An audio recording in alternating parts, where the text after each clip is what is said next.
আমরা আজকে tax topic হচ্ছে আমাদের আজকে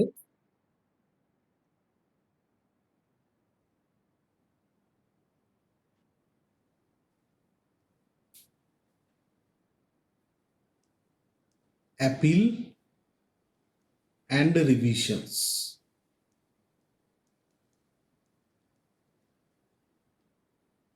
অ্যাপিলস অ্যান্ড রিভিশনস এই টপিকের উপর আজকে আমরা আলোচনা করব।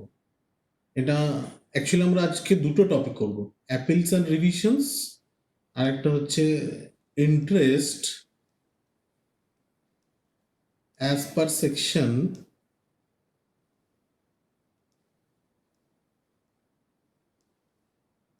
234A 234B আর 234C।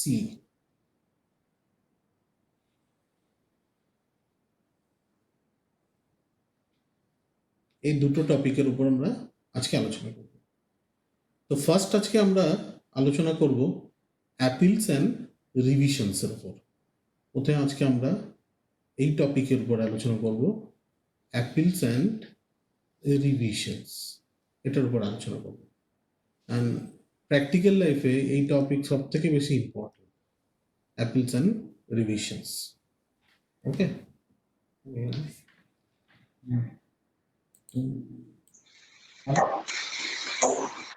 বলছি ফোন করে দিন।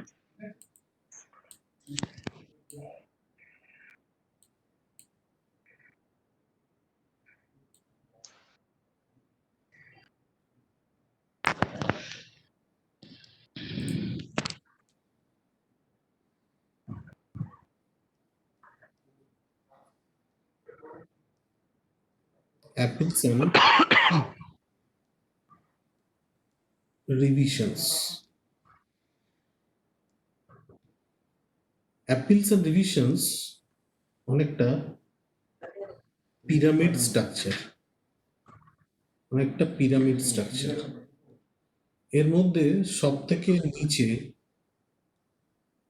থেকে নিচে থাকে সিআইটি অ্যাপিল।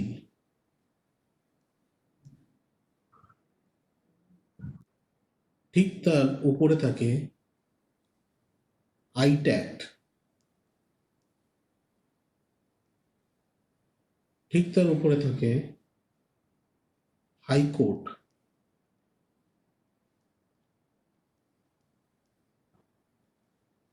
আর তার উপরে থাকে সুপ্রিম কোর্ট।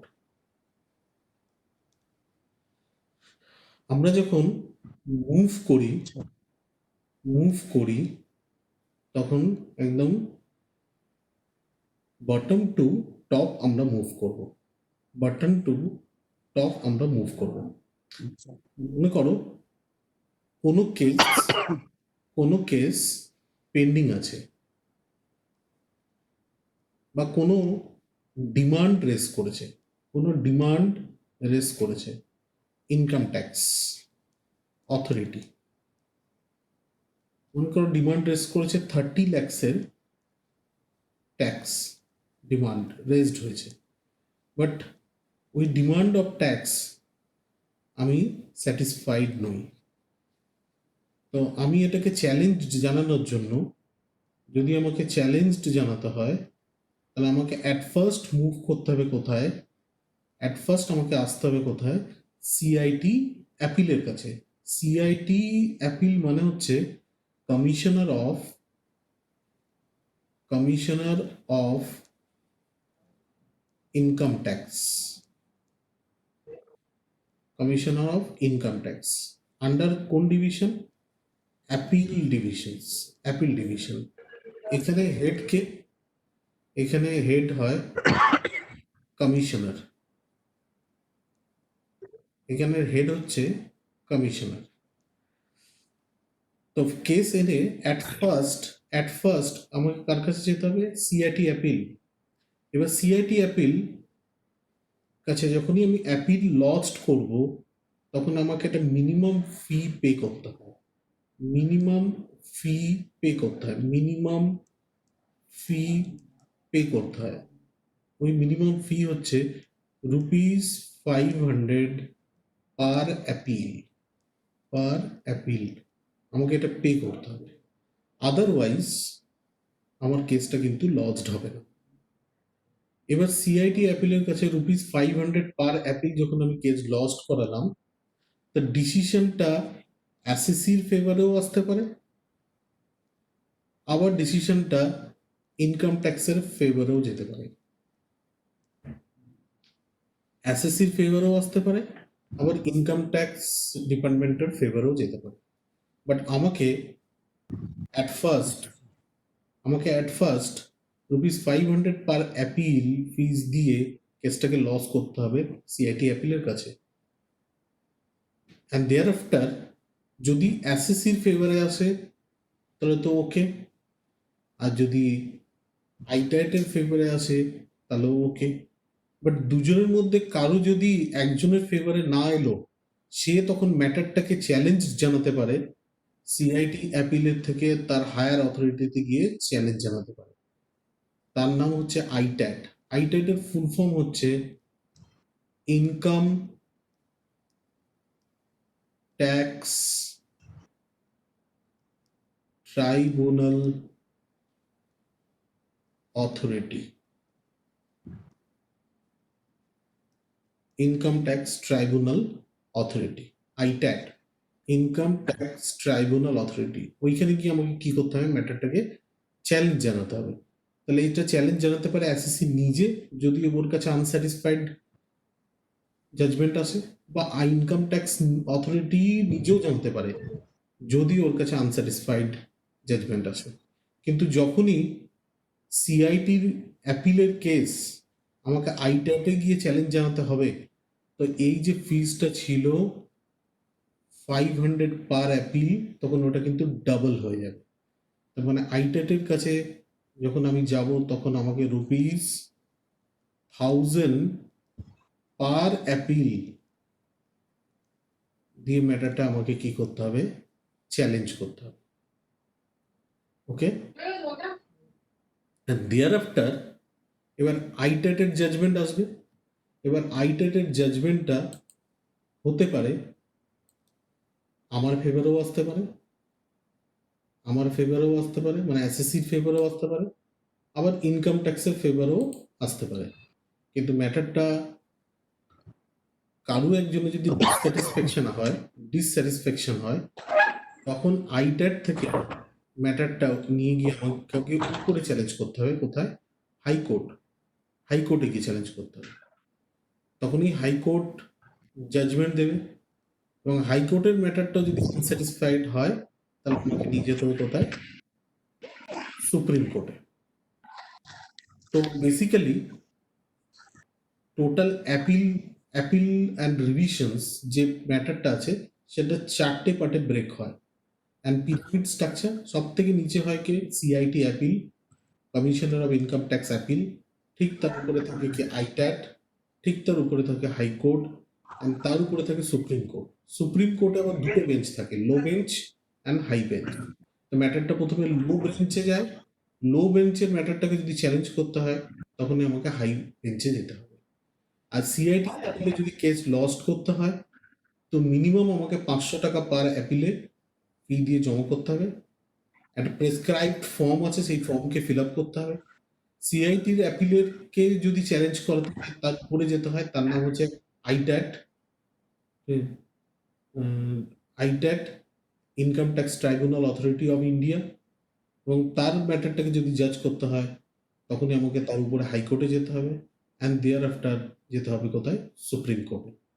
এবার আমি লিখে দিচ্ছি এর টাইম লিমিট কি এবং কত ফি আমাকে পেমেন্ট করতে হবে, ট্যাবুলার ফর্মে লিখে দিচ্ছি। স্যার স্যার 4টের জন্য কি টাইম লিমিট আছে? 4টের জন্য টাইম লিমিট আছে, আমি তোকে বক্স বানিয়ে লিখে দিচ্ছি। এটা ড্র করে নিয়েছিস তো? আচ্ছা স্যার, ঠিক আছে? হ্যাঁ স্যার, ড্র করে নিয়েছি। আচ্ছা,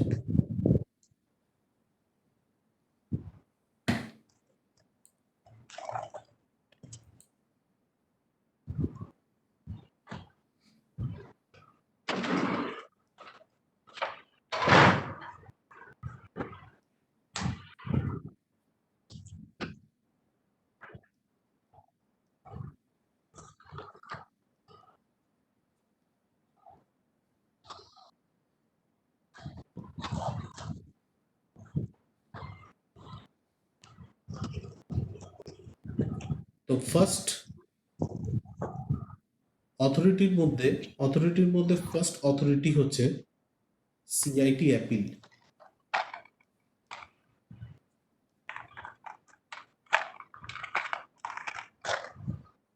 টাইম লিমিট হচ্ছে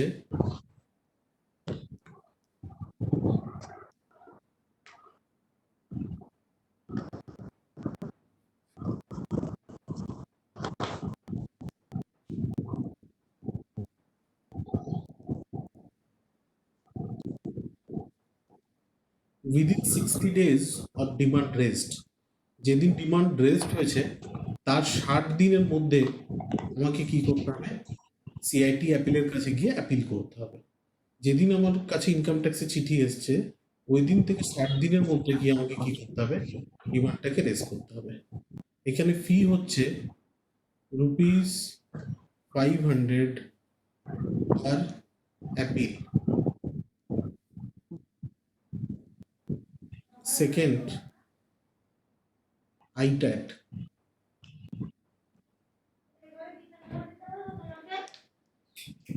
within 90 days of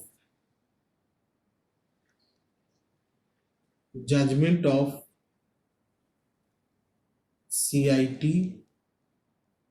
appeal এর ফি পেমেন্ট করতে হবে ₹1000 পার অ্যাপিল। আইট্যাটের যে জাজমেন্ট আসবে, সিআইটি অ্যাপিলের যে জাজমেন্ট আসবে সেই জাজমেন্ট দিন থেকে 90 ডেজের মধ্যে আমাকে আইট্যাটে গিয়ে কি করতে হবে? অ্যাপ্লাই করব। আইট্যাটে যখনই আমি অ্যাপ্লাই করব তখন ₹1000 পার অ্যাপিল ফি আমাকে পেমেন্ট করতে হবে। হ্যাঁ বল। হ্যালো, বলছে এটা কি 90 ডেজ কি অ্যাপিলের পর না কোর্টে? এই দুটোই হচ্ছে কিন্তু ইনকাম ট্যাক্স অথরিটি, এটা কোর্ট নয়, ঠিক আছে? এটা ইনকাম ট্যাক্স অথরিটির মধ্যেই দুটো ডিভিশন আছে, একটা সিআইটি অ্যাপিল, এরপরে হচ্ছে তার উপর হায়ার অথরিটি হচ্ছে আইট্যাট। অ্যাপিল, হ্যাঁ, এটা অ্যাপিল করার পর 90 ডেজ এর মধ্যে না? হ্যাঁ হ্যাঁ হ্যাঁ, মানে সিআইটি অ্যাপিলের যা জাজমেন্ট আসবে সেই জাজমেন্টের দিন থেকে 90 ডেজের মধ্যে আমাকে আইট্যাটে গিয়ে অ্যাপিল করতে হবে। তাই দেখ এখানে লেখা আছে 90 days of judgement of the CIT appeal. Okay, ঠিক আছে? Okay sir. ওকে। ওকে, আচ্ছা নেক্সট থার্ড পয়েন্ট, ইরেজ করবো? হ্যাঁ স্যার করুন ইরেজ।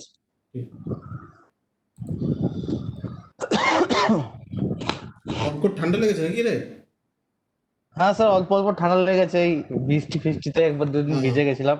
হ্যাঁ হ্যাঁ আপনি ভালো আছেন তো? হ্যাঁ, ভালো আছি। এখন অব্দি আছি। থার্ড, এরপরে দেখ হাইকোর্ট স্টার্ট হলো। हेलो। হ্যাঁ हाँ हेलो हाईकोर्ट सर, ऑनलाइन पे क्लास बोला था।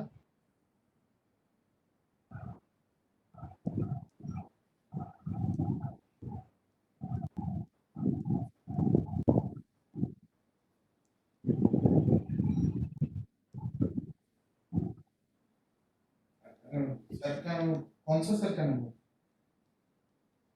मतलब जिसमें कॉल किया वही तो WhatsApp number? High court within 120 days sir नहीं बोला, हम सर क्लास of पे- judgment of क्लास पे। ITAT हम तो भाई बोल रहे।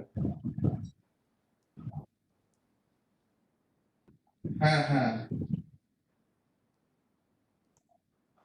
ओ अच्छा अच्छा। no fee to be हाँ हाँ हाँ paid। हाँ। এখানে কোনো ফিস লাগে না স্যার তার মানে? হ্যাঁ, কিন্তু এটা তো হাইকোর্ট, এটা তো ইনকাম ট্যাক্স অথরিটি হাইকোর্ট না। হ্যাঁ, সেই জন্য এটা আচ্ছা, তাই জন্য fees লাগছে। হ্যাঁ জুরিসডিকশনালে পড়ে যাচ্ছে, সেই জন্য এখানে কোনো ফিজ লাগে আচ্ছা না। আচ্ছা আচ্ছা।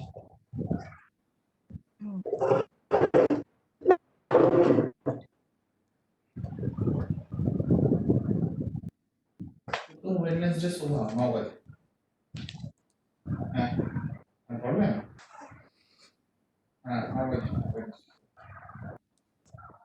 আচ্ছা ওয়েডনেসডে লিখলাম তো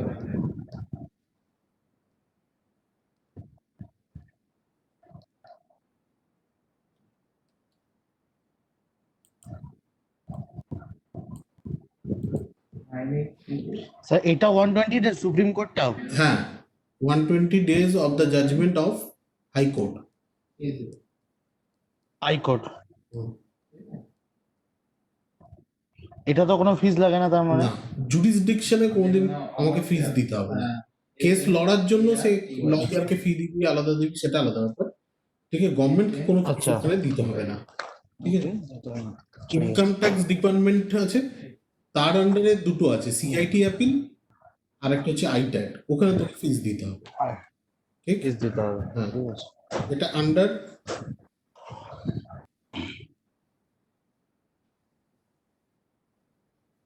এটা কোর্ট, হুম। whereas স্যার হ্যাঁ সিআইটি অ্যান্ড বলছি আইট্যাট, হ্যাঁ এগুলো সব কি ট্যাক্সের মধ্যেই সব পড়ছে, যে কোর্টে যেতে ট্যাক্সে, পারি, হাইকোর্টে হ্যাঁ যেতে হ্যাঁ পারি, হ্যাঁ এরকম? হ্যাঁ হ্যাঁ হ্যাঁ। এগুলো ট্যাক্সের মধ্যে কিছু যদি অ্যাপিল থাকে, মানে কিছু যদি প্রবলেম হয়, এরকম ধরনের তখন কিছু কেস? তখন এর মধ্যে আমরা যেতে পারি। মানে কোনো জাজমেন্টকে আমি আরো ভালো করে বুঝিয়ে দিচ্ছি, এটা নোট ডাউন করে নেবে। আচ্ছা, বাহ। স্যার করে নিচ্ছি নোট ডাউন। হয়ে গেছে, ইরেজ করবো? রমেন আছে? হ্যাঁ স্যার করুন। রমেন হ্যাঁ, আছে? করুন। রমেন আছে? হ্যাঁ, স্যার। রমেন আছো? হ্যাঁ ঠিক আছি, আমি আছি। ঠিক, রাইট, আমি mute করে রেসপন্ড দিচ্ছি। করো তুমি। রাইটিং আচ্ছা। ক্লিয়ার আছে তো? Writing clear? হ্যাঁ হ্যাঁ স্যার ক্লিয়ার। মনে কর প্রথমে কোনো ডিমান্ড রেজড হয়েছে income tax department, demand raised by IT department, তখনই অ্যাসেসি মানে যার কাছে ডিমান্ডটা রেজ হয়েছে ডাইরেক্টলি ম্যাটারটা নিয়ে কোথায় যেতে পারে? সিআইটি অ্যাপিলের কাছে যাবে। হুম। ঠিক, সিআইটি অ্যাপিল এরপরে জাজমেন্ট দিল আইটি ডিপার্টমেন্টকেও দিল, হুম। আবার জাজমেন্ট দিল এসএসসি কে। এবার এদের দুজনের মধ্যে কারো একজনের আনস্যাটিসফাইড ডিমান্ড এসছে। মনে কর এর স্যাটিসফাইড ডিমান্ড এসছে, এসএসসি খুশি হয়ে গেছে ডিমান্ডে, ওকে বলেছে না ডিমান্ড দিতে হবে না, বাট এ আনস্যাটিসফাইড আছে, আচ্ছা তখন ওকে তো চ্যালেঞ্জ করতে হবে, আচ্ছা। চ্যালেঞ্জ করতে হবে। তখনই ও ম্যাটারটা নিয়ে কোথায় যাবে জানিস? হুম, হুম, আইট্যাটে যাবে, income tax tribunal authority of India, right. আইট্যাটে যাবে। এবার আবার তখন আইটি ডিপার্টমেন্ট কি ওই অ্যাপিলের জন্য ওরা ফিস পেড করবে তো? এসএসসির কাছে কোনো ফিস নেবে না তো? না, those who appealed they'll have to pay the appellate fee. যে অ্যাপিলে যাবে সে, Yes. যেমন এখানে আইটি ডিপার্টমেন্ট আছে তাই আইটি ডিপার্টমেন্টকে, আগে এসএসসি ছিল তাই এসএসসি দিয়েছে। ওকে, এবার আইট্যাটের দুটো পার্ট। আইট্যাট এগেন আবার জাজমেন্ট দেবে কাকে? আইটি ডিপার্টমেন্টকে দেবে, এসএসসি কে দেবে। এবার আইটি ডিপার্টমেন্টের জাজমেন্ট স্যাটিসফাইড জাজমেন্ট এসছে, বাট এসএসসি জাজমেন্ট এসছে আনস্যাটিসফাইড। তখনই এসএসসি মুভ অন করবে কোথায়? ও চলে যাবে ডাইরেক্টলি জুরিসডিকশন হাইকোর্টে। ঠিক, এবার হাইকোর্ট আবার জাজমেন্ট দেবে, সেখানে আবার হাইকোর্ট মনে কর আইটি ডিপার্টমেন্টের স্যাটিসফাইড জাজমেন্ট দিয়েছে, এসএসসি জাজমেন্টকে আনস্যাটিসফাইড হয়েছে। ঠিক আছে, তখনই এসএসসি আবার এটাকে চ্যালেঞ্জ জানার জন্য এর উপরের অথরিটি গিয়ে ক্লেম করবে, সেটা কোথায়? Supreme court. ঠিক, কিন্তু মনে রাখবি যতক্ষণ আমরা জুরিসডিকশনের কাছে ছিলাম, মানে সিআইটি অ্যাপিল অ্যান্ড আইট্যাট, এই দুটো হচ্ছে ইনকাম ট্যাক্স ডিপার্টমেন্টেরই পার্ট, ইনকাম ট্যাক্স ডিপার্টমেন্টেরই পার্ট। এদের দুজনের কাছে যখনই আমরা ছিলাম, আচ্ছা। আমাকে একটা প্রেসক্রাইব ফর্ম ফিল আপ করতে হবে, ফর্ম 35C। তার সাথে কি লাগাতে হবে? ফি। ফি বলেছিলাম 500 টাকা নত 1000 টাকা ফি লাগাতে হবে। অ্যান্ড আমার সমস্ত ডকুমেন্ট সিএ সার্টিফাইড, সিএ কে দিয়ে সার্টিফাইড করাতে হবে। এই তিনটে জিনিস করতে হবে। আচ্ছা বাট হাইকোর্ট, স্যার ফর্মটা কি হাইকোর্টই দেবে? না না, হাইকোর্ট তো বললাম না, আমি কি বললাম, এই সবগুলো, আচ্ছা এই সবগুলো 35C বল, ফি বল, সিএ সার্টিফাইড বল, কাদের জন্য লাগবে? সিআইটি অ্যাপিল আর আইট্যাট। কেন? ইনকাম ট্যাক্স ডিপার্টমেন্টের মধ্যেই এরা পড়ছে। আচ্ছা কিন্তু যখনই আমি জুরিসডিকশনে গেলাম, আচ্ছা। হাইকোর্টে গেলাম বা সুপ্রিম কোর্টে গেলাম, হুম তখন কিন্তু আর সি এর কোনো কাজ নেই। হুম ঠিক, আর তখন আমার না লাগবে কোনো ফি, ঠিক। না লাগবে কোনো ফর্ম। হুম। ঠিক, তখন ম্যাটারটা কিন্তু জুরিসডিকশনের আন্ডারে পড়ে গেছে। 35। সি। ওকে, হ্যালো স্যার, হ্যাঁ বল, হ্যাঁ বলছি তুই টেক্সটে লিখ, আমি আনসার দিয়ে দিচ্ছি। 35C, 35C only for ITAT and এর জন্য। হ্যাঁ, এদের জন্য, সিআইটি অ্যাপিল আর আইট্যাট ডিভিশনের জন্য। হুম, ওকে, ওকে স্যার, শুধু দুজনের জন্য না? হ্যাঁ, আর কারোর জন্য লাগবে না। স্যার সুপ্রিম কোর্টেও যদি আনস্যাটিসফাই হয় যদি এসএসসি, তাহলে কি করবে তখন? কিচ্ছু আর করার তখন নেই। যা কিছু একটা হবেই। সুপ্রিম কোর্টের উপরে আর কোথাও আমাদের ইন্ডিয়ান কনস্টিটিউয়েন্সিতে জাজমেন্টকে রেজ করা যায় না। ওর লো বেঞ্চ হাই বেঞ্চে যা জাজমেন্ট আসবে সেটাই আমাকে মেনে নিতে হবে। তারপরে ওই ডিমান্ডের উপর কোনো কিছু আমি ইস্যু মানে কেস ফাইল কোনো কিছু না, করতে পারবো না, সেটাও তো হবে।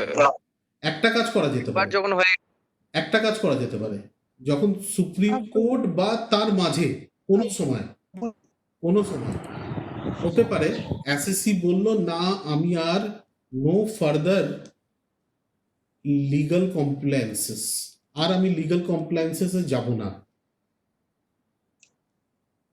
ঠিক, তুই ম্যাটারটাকে কি করতে চাস? সেটেল ডাউন করতে চাস, সেটেল ডাউন করতে চাস। তখনই তুই ম্যাটারটাকে নিয়ে কোথায় যাবি? সেটেলমেন্ট কমিশনের কাছে যাবি, সেটেলমেন্ট কমিশনে যাবি। কিন্তু ওখানে একটা ক্লজ আছে, তোর demand should be greater than equals to 10 lakh. ঠিক, কোনো একটা মোমেন্টে, মানে মোমেন্ট মেবি সিআইটি অ্যাপিল, হতে পারে আইট্যাট, হতে পারে হাইকোর্ট, হতে পারে সুপ্রিম কোর্ট, এদের মাঝে কোনো একটা জায়গায় তোকে মনে হলো না, আমি আর ফার্দার কেস ফেসে যাব না, আমি ইনকাম ট্যাক্স অফিসারের কাছে গিয়ে ম্যাটারটা সেটেল করতে চাই, তাহলে তোকে ম্যাটারটা সেটেল ডাউন করার জন্য ইনকাম ট্যাক্স একটা আলাদা ডিভিশন আছে, তাকে বলা হয় সেটেলমেন্ট কমিশন। কিন্তু সেটেলমেন্ট কমিশনে সেটেল হবে ওরমই ডিমান্ড যার 10 লাখ বা তার বেশি ডিমান্ড আছে, এর থেকে কম এখানে সেটেলমেন্ট হয় না। 10 লাখ বা তার বেশিগুলোই সেটেলমেন্ট। 10 লাখটা পে করতে হবে না? 10 লাখ বা তার বেশি এরম ডিমান্ড আছে, এরম ম্যাটারটাই আমি সেটেলমেন্ট কমিশনে নিয়ে যেতে পারি। এটা কি কোনো এটা কি মানে সেটেলমেন্ট করার জন্য ফি? ফি নয়, ডিমান্ড, ডিমান্ড, ফি নয়, ডিমান্ড, মানে এত Okay. টাকা ইনকাম ট্যাক্স অথরিটি ডিমান্ড করেছে। আচ্ছা, নোট ডাউন করেছিস তো?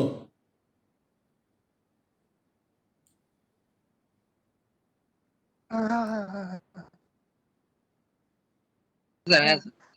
Hello. হ্যাঁ বলছি যে স্যার আমাকে কল করেছিল, ঠিক আছে? একটু ধরো এক second।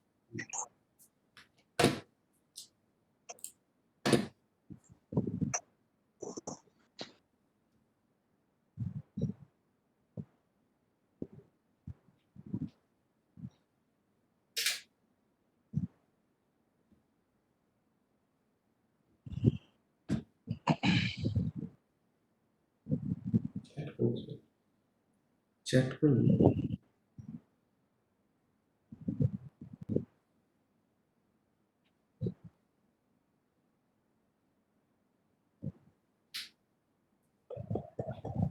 তলায় মিনিমাইজে হ্যাঁ হ্যালো।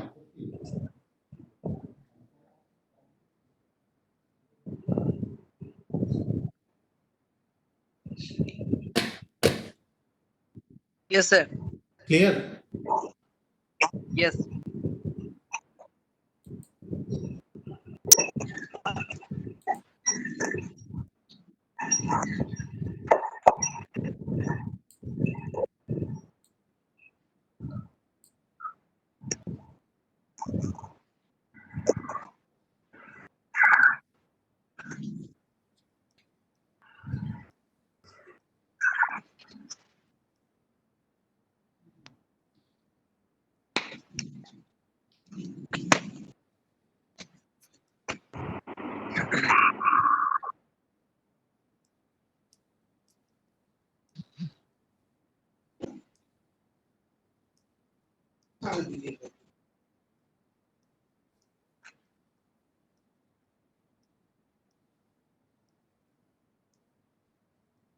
স্যার আজ স্যার আজকে ডিউটি পড়ে গেছিল, তাই স্যার আজকে ক্লাস জয়েন করতে পারিনি sir.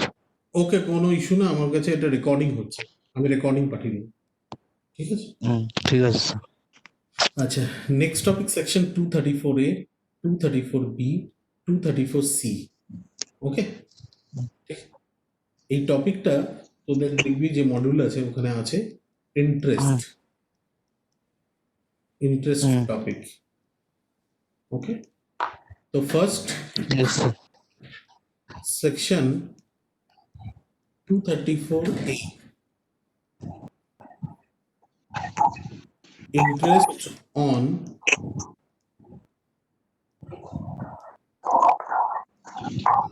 delay payment of tax. Tax যদি লেটে জমা করি তাহলে আমাকে ইন্টারেস্ট পে করতে হয়, সেটা কত? At the rate of 1% per month, not per annum, per month or part of the month, part of the month। Part of the বলতে? আমি বোঝাচ্ছি একটু পরে, তুই লিখে নে এটাকে। আচ্ছা লিখেছি। রাইটিং ক্লিয়ার, পরিষ্কার আসছে তো? হ্যাঁ স্যার ক্লিয়ার, একদম একদম পরিষ্কার স্যার। ঠিক।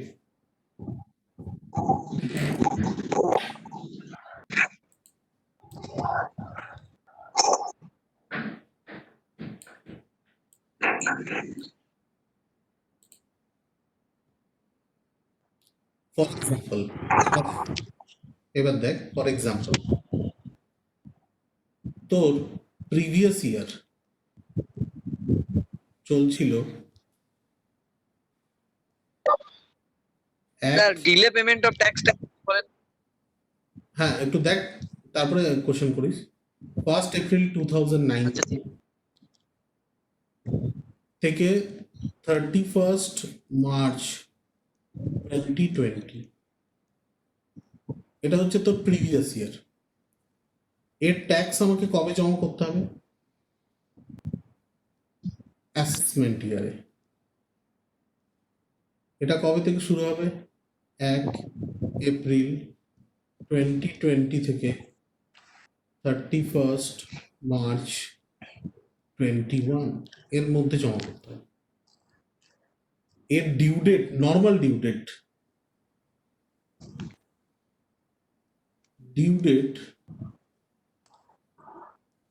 of a return আমার জানা আছে কবে 31st জুলাই 2020। মানে এই পিরিয়ডের যে ইনকাম ট্যাক্স আমাকে কবে জমা করে দিতে হবে উইদিন 31st জুলাই 2020। আমাকে জমা করে দিতে হবে কবে within 31st July 2020। But due to corona and other situation আমি ইনকাম ট্যাক্স রিটার্ন মনে কর জমা করলাম 30th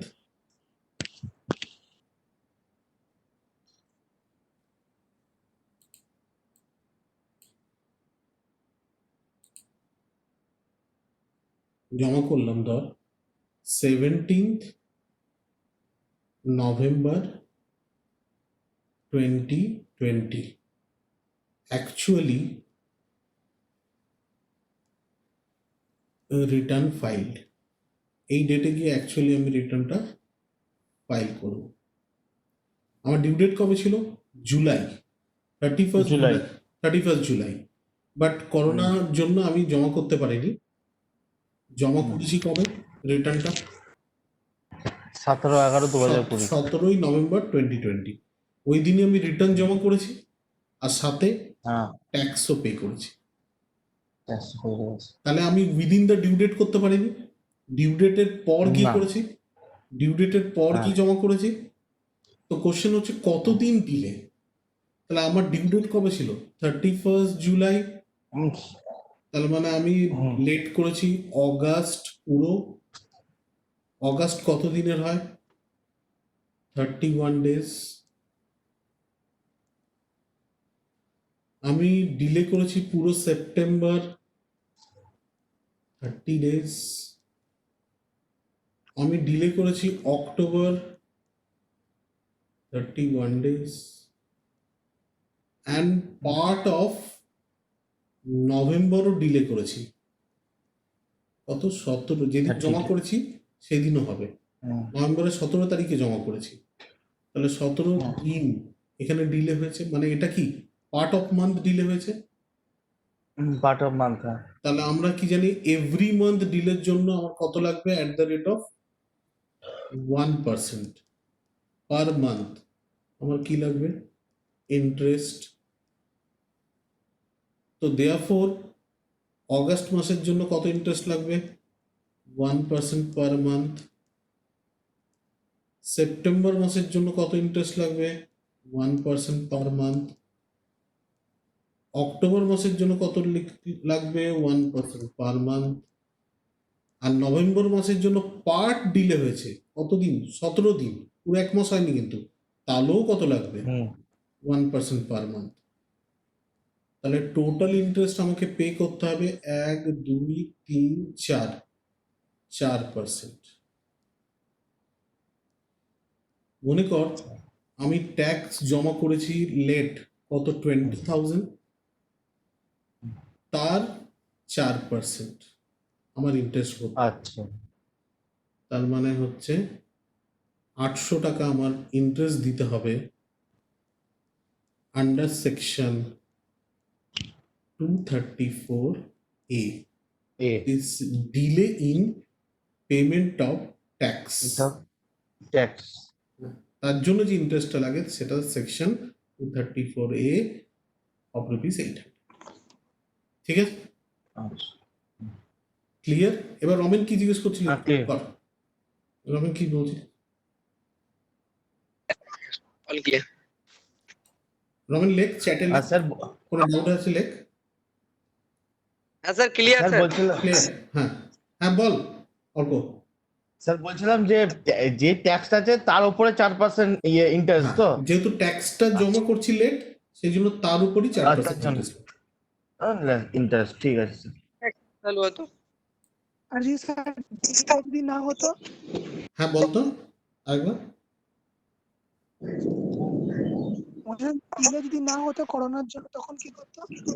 তাহলে তো ইন্টারেস্টটা কোশ্চেনই হতো না। মনে করো আমি যদি 31শে জুলাইয়ের মধ্যে দিয়ে দিতাম উইদিন 31st জুলাই, মনে করো আমি যদি হ্যাঁ উইদিন 31st জুলাই মধ্যে দিয়ে দিতাম, তাহলে কোন ইন্টারেস্টের কোশ্চেন নেই। ইন্টারেস্টের কোশ্চেন কখন হবে? যখন আমি ডিউ ডেটের পরে গিয়ে জমা হ্যাঁ। করবো। মনে কর গভর্নমেন্ট যদি এখন অ্যানাউন্স করলো ডিউ ডেটের পরেও হ্যাঁ। জমা করলে কোনো ইন্টারেস্ট হবে না ডিউ টু করোনা, তখন আমার এই ইন্টারেস্টটা লাগবে না। এরকম মাঝে মাঝে গভর্নমেন্ট অ্যানাউন্সমেন্ট করে, ঠিক আছে? আচ্ছা আগে যাবো, ইরেজ করবো, ইরেজ করবো। হ্যাঁ স্যার যান। হ্যাঁ স্যার, হ্যাঁ স্যার করুন। লিখে নিচ্ছিস তো তোরা ভালো করে?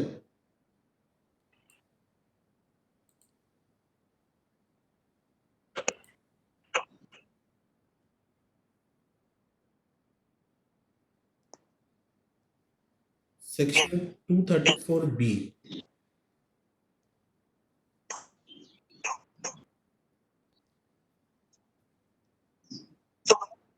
advance tax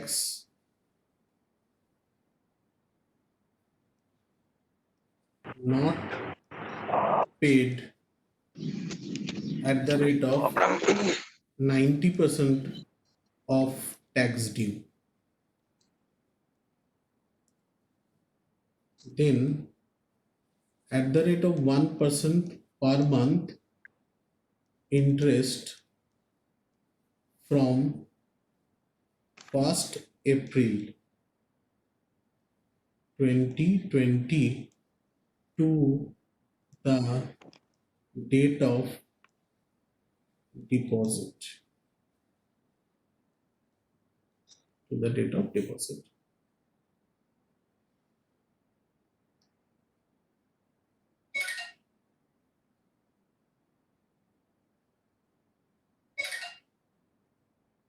যদি কাট হয়ে যায় না, এর মধ্যে আরেকটা লিঙ্ক পাঠাবো, তখন তার মধ্যে একটা ক্লিক করে নিবি। ঠিক আছে স্যার।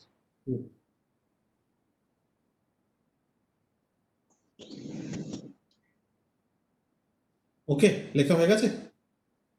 হ্যাঁ স্যার, হ্যাঁ স্যার। ইরেজ করি, হ্যাঁ করবো? হ্যাঁ স্যার করুন। করুন। করে দিন। বাকি আমারটা একটু হ্যাং করছে, দেখ, এই জন্য ও রেকর্ড হচ্ছে, রেকর্ড হচ্ছে তো চাপ। লেটে এলো। দেখ previous year, previous year 1st April 19 to 31st March 2020.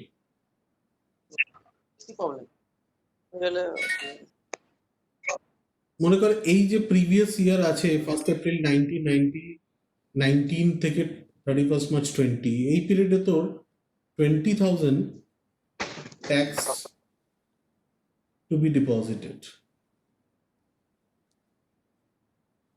এইটা আমাকে ডিপোজিট করে দিতে হবে। তো অ্যাডভান্স ট্যাক্সের নিয়ম অনুযায়ী কি, যত টাকা ট্যাক্স লায়াবিলিটি হবে, যেমন এখানে কত ট্যাক্স লায়াবিলিটি 20,000, এর 90% আমাকে অ্যাডভান্স ট্যাক্স হিসাবে জমা করে দিতে হবে। অ্যাডভান্স ট্যাক্স হিসাবে জমা করে দিতে হবে। দ্যাট ইজ 20,000 এর 90% মানে হচ্ছে 18,000 টাকা আমাকে ট্যাক্স ডিপোজিট করে দিতে হবে। এই পিরিয়ডে বাধ্যতামূলক বছরই করতে হবে। হ্যাঁ, compulsory, but actually tax deposit মনে কর 16,000 টাকা করেছে।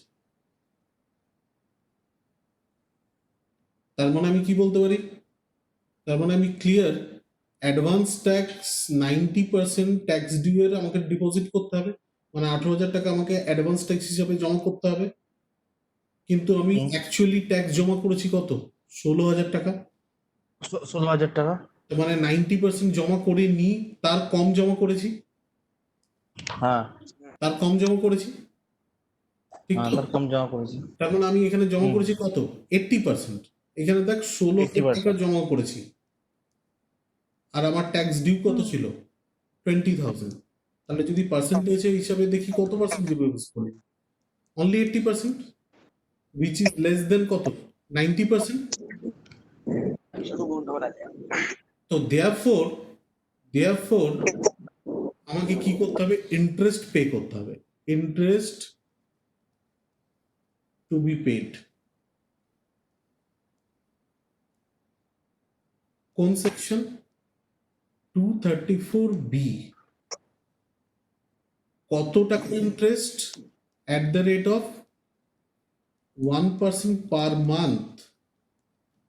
কবে থেকে? First day